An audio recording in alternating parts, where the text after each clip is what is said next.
स्वागत है आप सभी दर्शकों को। दीपावली की बहुत बहुत शुभकामनाएं। देखिए, आज की वीडियो में हम दीपावली से संबंधित चर्चा करेंगे। तो सर्वप्रथम तो इस बार जो थोड़ा सा भ्रम की स्थिति पैदा हो रही कि दीपावली किस दिन किया जाए, तो सबसे पहले वही विषय महत्वपूर्ण है, क्योंकि जब हम इस निष्कर्ष पे ही नहीं पहुंच पाएंगे कि दीपावली किस दिन करना है और किस दिन करना शास्त्रोचित है, किस दिन करना उचित नहीं है। तो देखिए, सबसे पहले तो ये है कि अमावस्या तिथि का जो मान है वो बढ़ रहा है। तो अमावस्या तिथि 2 दिनों में व्याप्त हो रही है। 31 अक्टूबर को अमावस्या तिथि प्रारंभ हो जाएगी लगभग 3:50 अपराह्न, और 1 नवंबर को अमावस्या तिथि जो समाप्त होगी वो लगभग समाप्त होगी सायंकाल 18 यानी 6:15 लगभग। तो 2 दिन, चूँकि 2 दिन व्याप्त है अमावस्या और दोनों दिन प्रदोष व्यापिनी है, तो ऐसी परिस्थिति में 1 नवंबर को भी शास्त्र के दृष्टिकोण में मनाना उचित है और 31 अक्टूबर को भी शास्त्र के दृष्टिकोण में मनाना उचित है, क्योंकि जहाँ सूर्यास्त के पश्चात 1 घड़ी यानी 24 मिनट अगर अमावस्या व्याप्त है, तो ऐसा शास्त्र का नियम है कि वहाँ पर दीपावली का पर्व जो है 1 नवंबर को मनाना शास्त्र सम्मत होगा।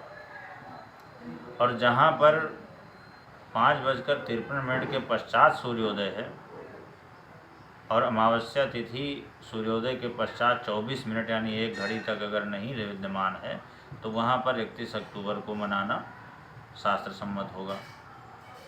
लेकिन कुल मिलाकर के अगर देखा जाए तो जो बात आती है कि कुछ त्यौहार ऐसे हैं, कुछ पर्व ऐसे हैं जो परंपरागत हैं,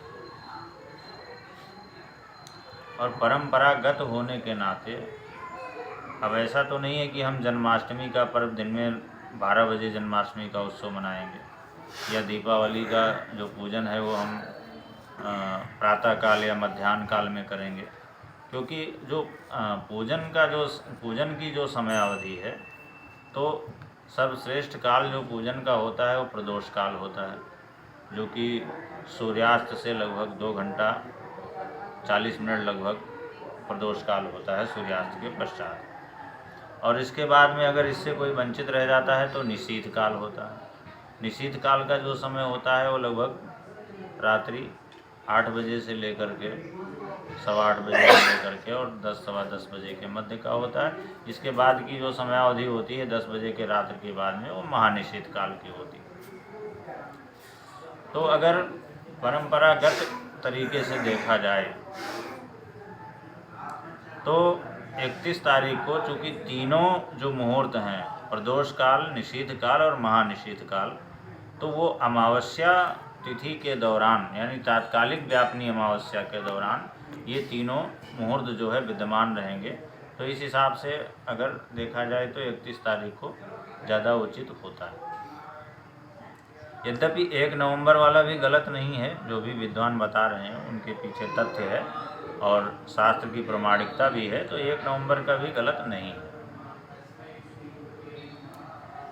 तो इस बार ये स्थिति हो रही है कि अमावस्या 2 दिन व्याप्त है, अमावस्या का मान बढ़ रहा है, इसलिए इस चीज़ को लेकर के जो है संदेह हो रहा है। लेकिन काशी के विद्वानों ने, अयोध्या के जो विद्वान हैं उन्होंने भी, और जो अधिकतर जो काशी के पंचांग हैं सब में 31 तारीख को मनाने का निर्देश दिया गया है। कई विद्वानों ने भी 31 तारीख को मनाने का निर्देश दिया है। तो इसमें मैं अपनी व्यक्तिगत विशेष राय नहीं रखना चाहता हूँ, लेकिन अगर परंपरागत तरीके से देखा जाए तो 31 अक्टूबर को मनाना भी उचित है, अनुचित नहीं है। और दिवाली पर जैसे सभी को पता है कि लक्ष्मी गणेश जी का पूजन किया जाता है, और संध्या के समय, प्रदोष काल के समय लक्ष्मी गणेश का पूजन करें, और हो सके तो माँ लक्ष्मी का पूजन करने के पश्चात में श्री सूक्त का और लक्ष्मी सूक्त, कनकधारा स्तोत्र या पुरुष सूक्त का पाठ भी कर सकते हैं। उनके निमित्त यज्ञ इत्यादि भी कर सकते हैं। ऐसा करने से एक तो आर्थिक संपन्नता आती है, घर में सुख समृद्धि का वास होता है। इस बार जो प्रदोष काल का समय है, चाहे वो 31 तारीख को करें, चाहे 1 नवंबर को करें, उस जो प्रदोष काल की जो समय अवधि है उसमें अंतर नहीं होगा। ज़्यादा से ज़्यादा 1 मिनट का अंतर होगा, इससे ज़्यादा का अंतर नहीं होगा।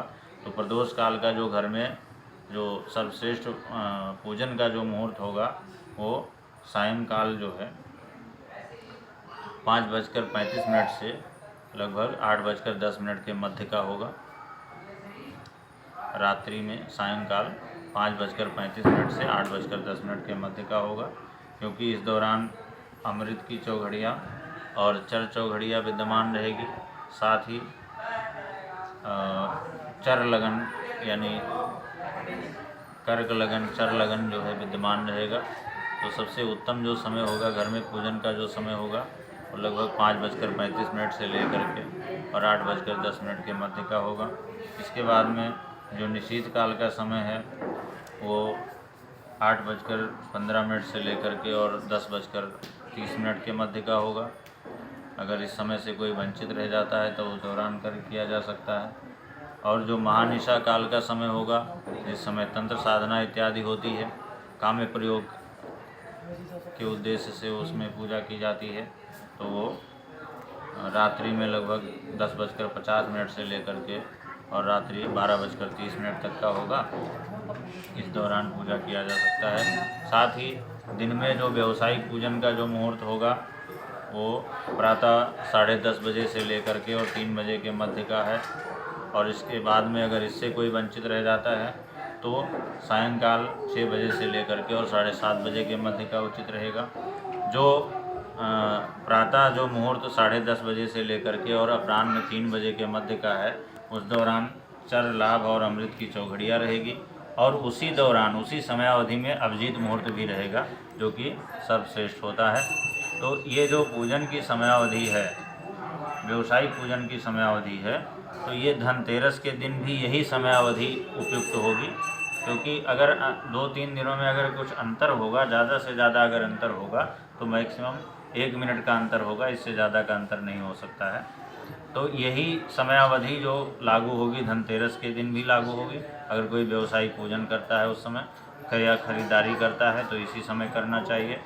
और यही समयावधि जो है, अगर 31 तारीख को कोई दीपावली का उत्सव मनाता है तो उस दिन भी यही समयावधि लागू होगी। और अगर कोई 1 नवंबर को मनाता है तो उस दिन भी यही समयावधि लागू होगी। इसके अलावा जो अमावस्या तिथि का जो प्रारंभ है वो 31 अक्टूबर को लगभग 3:50 पे अपराह्न 3:50 से प्रारंभ हो जाएगी अमावस्या तिथि, और अगले दिन सायंकाल 6:15 तक लगभग विद्यमान रहेगी। तो इसलिए दोनों दिन किया जा सकता है। लेकिन अगर बात वही आती है कि परंपरागत तरीके से देखा जाए और लोक मान्यताओं के अनुसार अगर देखा जाए, तो लोक मान्यताएं जो होती हैं उनके अनुसार 31 तारीख को ही मनाना ज़्यादा उचित होगा। और समयावधि जो बताया है, चाहे वो खरीदारी के लिए हो, चाहे दिन में व्यावसायिक पूजन के लिए हो, प्रातः 10:30 बजे से लेकर के 3 बजे के मध्य का। और अगर इससे कोई वंचित हो जाता है तो सायंकाल 6 बजे से लेकर के और 7:30 बजे के मध्य का उचित रहेगा। और घर में जो पूजन का जो समय है, चाहे वो धनतेरस पर हो और चाहे वो नरक चतुर्दशी के दिन हो और चाहे वो मुख्य पर्व दीपावली पर हो, लगभग संध्या के समय 7:35 से 8:10 के मध्य का जो प्रदोष काल का समय है वो सबसे उपयुक्त समय होगा। और इसके बाद में अगर कोई साधना, मंत्र साधना इत्यादि करता है तो उसके लिए तो निशीथ काल का समय यानी 8:15 बजे से लेकर के और 10:30 बजे के मध्य, रात्रि 10:30 बजे के मध्य का। और तंत्र साधना काम्य प्रयोग के लिए रात्रि 10:30 बजे से लेकर के 10:50 से लेकर के और रात्रि 12:30 के मध्य का होगा। इस दौरान पूजन किया जा सकता है। इसके अलावा पूजन जो किया जाता है, पूजन के बारे में तो लगभग सभी को पता होता है कि गणेश लक्ष्मी की नवीन मूर्ति ला करके उसका पूजन करना चाहिए, प्राण प्रतिष्ठा करनी चाहिए। और इसके बाद में जो भी है माँ लक्ष्मी को भोग लगा करके और यथाउचित उपचारों से उनका पूजन करें। और इसके बाद में अगर हो सके तो मंत्रों का जप भी करें, उनके मंत्रों का जप भी करें। श्री सूक्त और लक्ष्मी सूक्त और कनकधारा स्तोत्र का पाठ भी किया जा सकता है। ऐसा करने से लक्ष्मी की विशेष कृपा होती है। बहुत बहुत धन्यवाद।